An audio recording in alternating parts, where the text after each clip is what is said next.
Hi from Lacetal for Pro channel.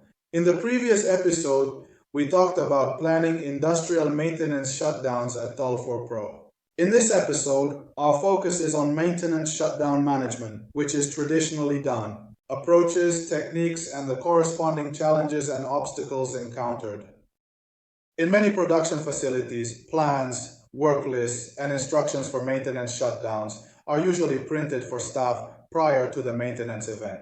In process industries, receipt lists are commonly employed to acknowledge and document the work that has been completed during the course of operations. Lists usually placed in central locations, such as control room. Maintenance shutdown begins in process industry with controlled shutdown of plant.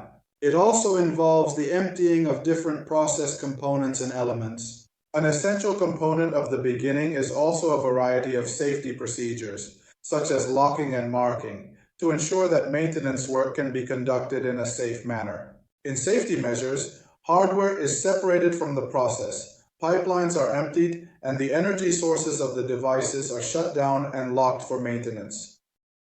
The staff members carry out preparatory tasks by following separate instructions that are provided to them.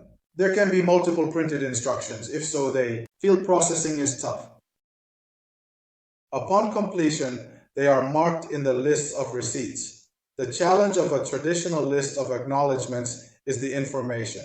It is only visible in a single location and updating it is done manually.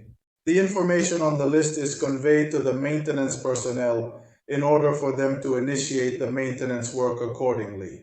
Ensuring information flow requires numerous phone calls and messages to get the information across.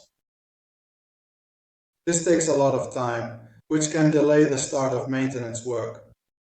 Maintenance work is similarly acknowledged on their own lists, which are managed by different area supervisors. Updating maintenance lists is challenging due to numerous subcontractors as the performers of the work. Sending info about maintenance work to production staff also needs many communication, phone calls and messages, as well as different follow-up meetings. Information gaps in the completion of maintenance work often delay the startup of the production facility.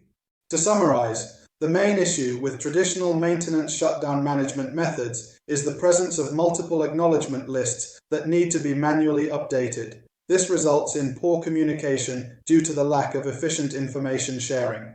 This in turn causes delays. These delays can lead to substantial costs of thousands or even result in significant financial losses. Tens of thousands of euros for each hour in the event that the facility does not commence on time. Thanks for tuning in. Thanks. See you in the next episode where we'll see how things are done with Tool4Pro. Thanks. Bye-bye.